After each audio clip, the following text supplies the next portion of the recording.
Next మనం మహబూబ్ నగర్ వెళ్దాం. మహబూబ్ నగర్ లో మా ప్రతినిధి ప్రదీప్ లైవ్ లో సిద్ధంగా ఉన్నారు. ప్రదీప్, చెప్పండి. ఏదైతే తెలంగాణలో లిక్కర్ మందు తాగడం అనేది చాలా అలవాటు, ఇది ఇలాగే జరుగుతూ ఉంటుంది అని అయితే మన మంత్రులు నాయకులు అందరూ చెప్తూ ఉంటారు. లిక్కర్ కంటే కూడా కళ్ళు మంచిది, ఇది మా సంస్కృతి, కళ్ళు తాగడం కూడా మంచిది అని అలా చెప్తూ ఉంటారు. కానీ కళ్ళు తాగి ఈ రోజు ఎక్కడైతే మహబూబ్ నగర్ తిమ్మసానిపల్లిలో 10 మంది తీవ్ర అస్వస్థతకి లోనైనట్టుగా తెలుస్తుంది. అసలు దానికి సంబంధించిన డీటెయిల్స్ ఏంటి? కళ్ళు మంచిదనే జనరల్ గా చెప్తూ ఉంటారు, అది తాగడం వల్ల ఇంత అస్వస్థతకి గురి కావాల్సిన అవసరం ఏమొచ్చింది? Thank you Shirisha. అయితే మహబూబ్నగర్ జిల్లా సమీపంలో, పట్టణానికి జిల్లా సమీపంలో తిమ్మసానిపల్లిలో ఈ రోజు కల్తీ కళ్ళు, అంటే కళ్ళులో మత్తు పదార్థాలు కలపడం వల్ల కల్తీ చేరుకుని కల్తీ కళ్ళు తాగడం వల్ల 10 మంది తీవ్ర అస్వస్థతకు గురయ్యారు. అయితే రోజు కూలీ, దినవారీ కూలీలు వాళ్ళు రోజు కూలీలు ప్రతిరోజు సాయంత్రం అలసిపోవడం వల్ల ఈ కళ్ళు తాగే అలవాటు ఉంది. అయితే ఈ కళ్ళులో ప్రధానంగా కళ్ళు వ్యాపారులు ప్రధానంగా తమకు అంటే లాభం కోసం డైజోఫామ్, ఏదైతే సిహెచ్ మరియు అల్ఫాజోలం అనే మత్తు పదార్థాలు కలపడం వల్ల ఇలాంటి అంటే అధిక మోతాదులో కలపడం వల్ల ఇలాంటి ప్రమాదాలు చోటు చేసుకుంటాయి. అయితే ఈ కళ్ళు అంటే చెట్టు నుంచి దించే కళ్ళు వేరే ఉంటుంది. అయితే అక్కడి నుంచి దించిన తర్వాత ఈ డైజోఫామ్ మరియు సాకరిన్ తర్వాత మా అల్ఫాజోలం అనే మత్తు పదార్థాలు కలపడం వల్ల కొంత అంటే నిద్ర వచ్చే పరిస్థితి ఉంటుంది. అయితే దాంట్లో భాగంగానే ఈ రోజు అధిక మోతాదులో కలపడం వల్ల కొంత ప్రమాదం అయితే అంటే చోటు చేసుకుంది. అయితే ఈ తాగడం వల్ల దాదాపు ఆ గ్రామానికి చెందిన 10 మంది దినసరి కూలీలు తీవ్ర అస్వస్థతకు గురయ్యారు. కొంతమంది సొమ్మసిల్లి పడిపోవడంతో, అంటే పిచ్చి చేష్టలు, అధిక మోతాదు కావడం వల్ల పిచ్చి చేష్టలు, తర్వాత అన్కాన్షియస్ లో ఉండి వీళ్ళు ప్రమాదంలో ఉండగా హుటాహుటిన జిల్లా ఆసుపత్రికి తరలించి చికిత్స అందించినటువంటి పరిస్థితి నెలకొంది.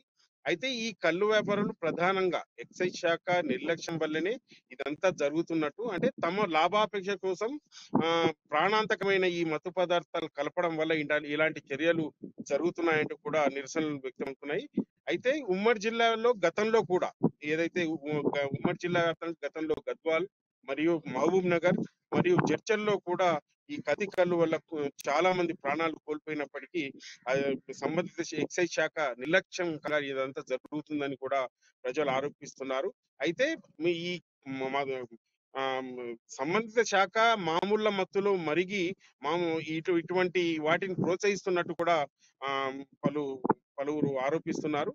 అయితే ఏదైతేనేమి ఈ మత్తు పదార్థాలు కలపడం వల్ల చాలా మటుకు ప్రాణాంతకం వ్యాధులతో పాటు తర్వాత ప్రాణాలు కూడా పోయే పరిస్థితి లేకుంది. అయితే దీని పట్ల అధికారులు కూడా ఇంతవరకు కేసు నమోదు చేయకపోవడం పట్ల కూడా తీవ్ర నిరసనలు అయితే వ్యక్తమవుతున్నాయి. శిరీష్,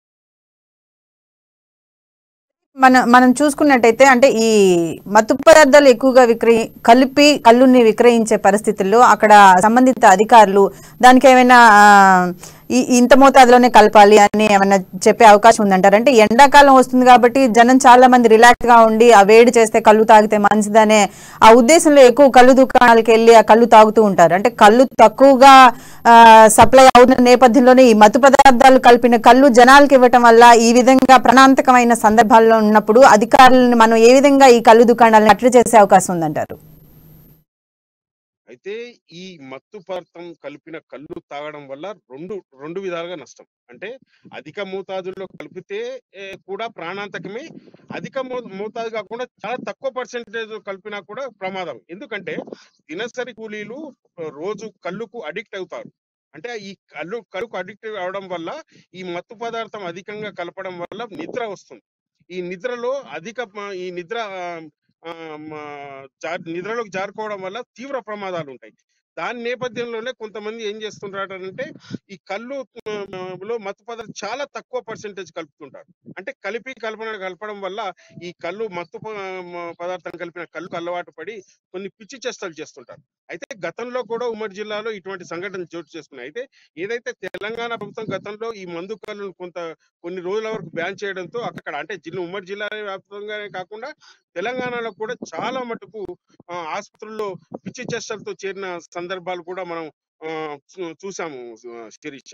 అయితే ఈ నేపథ్యంలోనే ఈ మత్తు పదార్థాలు అధిక మోతాదులో కలపడం వల్ల నిన్న ఈ సంఘటన చోటు చేసుకుంది. అయితే సంబంధిత ఎక్సైజ్ శాఖ కూడా కొంత నిర్లక్ష్యం వహించడం వల్ల కూడా ఇటువంటి సంఘటనలు చోటు చేసుకున్నాయని కూడా ప్రజలు ఆరోపిస్తున్నారు. అయితే పలు పలు సందర్భాల్లో కూడా ఎక్సైజ్ శాఖ అంటే చూసి చూడనట్టుగా నామమాత్రంగా ఇటువంటి సంఘటన జరిగినప్పుడు అప్పుడు స్పందించడం, తర్వాత నిర్లక్ష్యంగా వదిలేయడంతో ఇలాంటి ప్రమాదాలు తరచుగా చోటు చేసుకుంటున్నాయి శిరీష. అయితే దీని మీద అటు ప్రభుత్వం గాని, ఇటు సంబంధిత శాఖ గాని చట్టపరమైన చర్యలైతే చేపట్టాల్సిన అవసరం ఉంది. అయితే ఇంకా ఇటువంటి ప్రమాదాలు జరిగే అవకాశం ఉంది కాబట్టి ఇప్పటికైనా సంబంధిత అధికారులు కళ్ళు తెరిచి కొంతమేర కట్టడి చేస్తే ఇటువంటి ప్రమాదాలు జరగకుండా కూడా ఉంటాయని కూడా కొంతమంది ప్రజలు సూచిస్తున్నారు.